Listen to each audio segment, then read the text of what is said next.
welcome back mga kalapatid. Siyan, papunta tayo ngayon kay Sir Gerald Mondero and Madam Melay, coordinator ng CSWRPC. Siyempre hindi lang coordinator but best coordinator of one of the best coordinator of CSWRPC.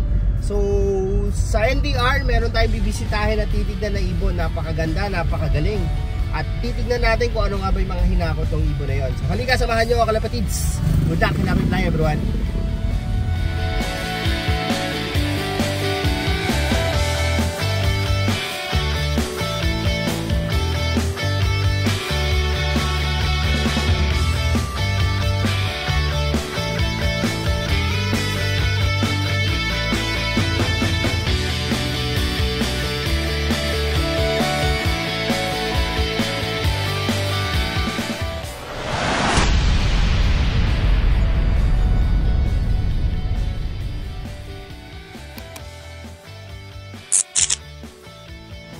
So ayan mga idol, papunta tayo ngayon kay Sir Gerald Mondero ng BSRPS SWRPC coordinator. So halika, bisitahin natin ang kanyang ibon.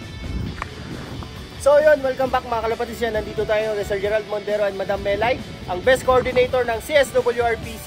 So bibisitahin natin ang kanyang YB na nag-second overall, third overall all bird category, second overall ng 6 lap, and second overall ng triple crown and multiple pulling winner and side bet winner. So tama na pre? Tama ba? O meron pang mga achievement na nakuha yung ibon natin? 6 lap, KO. KO meron din. Tapos nag-second over din sa off-collar category. Ayun! Ayos pala. So pre, pwede ba natin tignan yung ibon? Yan, papakita ni paring Gerald Montero ang ibon na nag-6 second overall sa kanyang history. So mamaya, i-interviewin rin natin sila regarding sa achievement. Pero for this session mga idol, titignan natin yung ibon at ano yung achievement, ano yung bloodlines at ano ba yung history ng ibon na. Siguro before tayo mag-start pre, pwede siguro quick introduction lang about sa Lady Boss. So ang Lady Boss kasi, na ano ko lang yan, na inisip ko lagi lang tinatawag na boss. Boss, then tama. Lady yung asawa ko. So, yes. Inisip ko na, Lady Boss na lang kaya kasi lagi naman tinatawag na Lady Boss. Parang bago lang to. Kailan lang nag-start yung Lady Boss? Nag-start lang yung 2024 kasi hindi kami nananalo dun sa old name namin. Tama, no? George's Slope para yun, no? George's Slope kasi, puro pooling lang. Pooling. One hit ang panalunan namin. Tapos sabi ko parang mayroong problema sa pangalan. ayun. So, palit natin ng buhay. Buhay, yan. Lady Boss. Para nakita ko, mula nung nagpalit kayo ng pangalan, na pumupwesto na mula nung summer, no? Hanggang sa tuloy-tuloy. Summer to Unity, then North Race ngayon. Lahat po nakapapul tayo. Hoping sana ngayon South naman, no? South naman, hoping kami na para pero slam. maganda pa din yung mga lipad ng ibon ngayon South, no? Kahit malalapit pa lang na kumakabig na si Sir Gerald. Okay naman ngayon South. Ito mga idol, papakita sa atin ni Sir Gerald Montero yung ibon. Tapos siguro pre, pakita mo na lang ano yung bloodline ng ibon na yan. Saan siya nagsimula? Sino yung mga magulang? Ito kasi ibon na to is accidentally lang to na breed eh. Kasi mga magulang nito, yung old line talaga nito is came from Maristrada. Then yung Christian Colinares. Oo. So nagpaanak ako noon, nag-inbreed ako. Tapos yung mga anak ng mga ibon na yon, bigla ko nilakbreed, accidentally lang na hindi ko naman talaga binreed yun. Nilagay ko lang sa isang loop ko. Oo. Then nag-anak, may namatay akong North Bird. Sinalpak ko yung ring at ito yung sinalpang ko. Hindi ko na alam na ito pala yung mananalo ng NDR race natin. NDR race. Ayan yung pinakamaraming achievement na nakuha sa Lady Boss. Lady Boss. Tapos sir, siguro bukod sa sa mga napauwi mo, meron ka pa ba dyan na achievement na ibang ibon? So meron pa naman ako ang season nung summer. Meron tayo nung summer, nag-offer doon sa Fan Race 1, Fan Race 2. Tapos unbeatable tayo sa off-color. Off-color, tama Hindi tayo nakikik sa off-color. Nang race natin na off-color, lagi tayong number 1. Anong bloodline yun pre? So yung bloodline naman nun ay galing yung baseline nun galing kay Joe Mariap. Joe Mariap, yung Grisel. Yung Grisel natin kay Joe Mariap.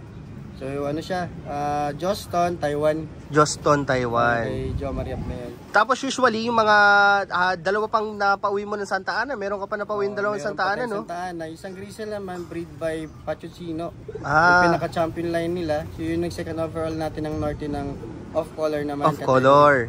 Tapos isang Santa Ana naman natin, bloodline naman nun is halos magkapatid sila na ito eh. Pero medyo may cross lang yun sa ano eh. Vandenbroek naman na isang line ko na Lockbreed. Lockbreed, grabe, napakagagandang mga bloodlines na hawak ni Sir Gerald Mondero. Siguro pre, isang question ko din is, ano yung pinaka-struggle or challenge na naranasan mo before mag-start yung karera ng North, ng South, or nung summer, or nung before ka magkarera nitong North? Ano yung challenge na Challenge sa akin yung mabaser eh. basher? Kasi alam nila pag core ka, dapat magandang ibon mo. Tama. So, within 4 years, lagi kaming talo eh. Grabe. Tapos, nananalo man kami yung puling lang, no? Or naglalap winner kami, hanggang doon lang. Hindi namin na-achieve yung goal talaga namin maging overall. So, dahil sa mga basher na yun, so, nagpursige ako manalo. Oo. Naging strength ko sila eh. Hindi ko Naging sila strength, grabe. Ginawa ko silang ano ko, yung parang kalakasan ko, hindi sila kahinaan ko. Tama. Ma-prove ko sa kanila na kaya ko manalo tulad nila. Tama. So yun, sa mga bashers natin dyan, mga idol, syempre hindi lang panahon talaga yung ginugol nila Sir Gerald Mondero. Hindi lang isang taon, 2 taon, 3, kundi 4 na taon bago nag-champion eh. So kaya sa mga basher dyan, syempre dapat siguro natilihin na lang natin, suportahan yung bawat isa mga kalapatids natin eh. Siguro pre, siguro ma-advise mo sa mga siyempre, bihira lang sa mga nag-iibon yung nagcha-champion, nag-overall. Yung iba, palagi. Sa mga gumugulong or sa mga matagal na nag-iibon, ano yung ma-advise mo sa kanila? Number 1 kasi dyan, dapat family. So, dapat supportive yung family sa'yo kasi gumugugol tayo sa career ng maraming oras. So, sa feeding pa lang, pag hindi mo close ang family mo, wala magpapakain ng kalapati mo. Tama, totoo. So, magpa-loop fly ka, pag hindi mo close ang family mo, wala magpapalipad ng ibon mo. So, kailangan kasi yung loop fly sa mga kalapati natin. Totoo. Pangalawa is bloodline. Bloodlines. So, ukol tayo ng bloodline natin. Then, pangatlo, dasal. So, then, pang-apat, achieve natin yung goal natin kung ano talaga gusto natin sa karera na to. Tama. Napakagandang sinabi ni paring Gerald Mondero. Meron tayong 4 na kailangan natin isaalang-alang pag mag-start tayo o magkakalapati tayo. Yung una, sabi niya is dapat supportive talaga yung family natin sa hobby natin na to. Then, pangalawa ay bloodlines. Siyempre, dapat hindi nawawala. Then, pangatlo, yung sa ating mga bloodlines dapat ito talaga meron talaga tayong hawak legit na bloodlines, no. Pero para sa mga bloodlines siguro na yan, ano yung mga bloodlines na meron si Lady Boss? Ano yung usually na bloodlines na meron ka? Meron kasi tayo ditong Merway, may Vandenbroek tayo, may mga pulong tayo, meron tayong galing kay Madam naman, Bruggen, mga import line ni Madam. Mga import line. Sample ni Madam din yun, meron din tayo. Meron din. Tapos meron tayong mga pulong dito. Tapos yung mga signature line ko yung mga Grisel. Oo nga eh. Talaga yung signature line namin, doon kami nakilala sa Grisel. Sa Grisel, sa off-color. No? Off-color talaga kami. Yun nga sabi ni paring Gerald Mondero, hindi porket may bloodlines na, kundi mo kasi matitimpla or maaalagaan ng ayos, baliwala eh, no? Baliwala yan. Yun yung mga idol, mga tips na nakuha natin kay Sir Gerald Mondero. Siguro mamaya, interviewin naman natin sila kasama si Lady or Lady Boss, si Madam Melay sa baba. Kung paano yung sistema nila kasi pare, di ba, nagtatrabaho ka rin, meron ka rin trabaho, tapos minsan sa mga so ano yung mga nangyayari o sistema na bilang mag-asawa? So kasi nasa trabaho ako minsan, part-time job. So yun yung sinasabi ko na family. So pag busy ako, yung asawa ko na may nag-aalaga ng kalapato, siya nag-loop fly, siya nag-feeding. Ako lang yung nag-vitamins pag uwi ko, kasi kabisado ko yung gamot. So medyo malito yung kasi si Mrs. pagdating sa gamot eh. So yun yung pumapasok yung family. Sa paglilinis, marang maasahan din si Madam, no? Minsan ayan, paglilinis, pagpapakain, pero yung natural talaga na sistema mas sa ulo ni nating mga lalaki. No? Yung mga kung hobby talaga natin. Pero kung wala tayong family na supportive sa atin, hindi naman tayo mananalo eh. Tama.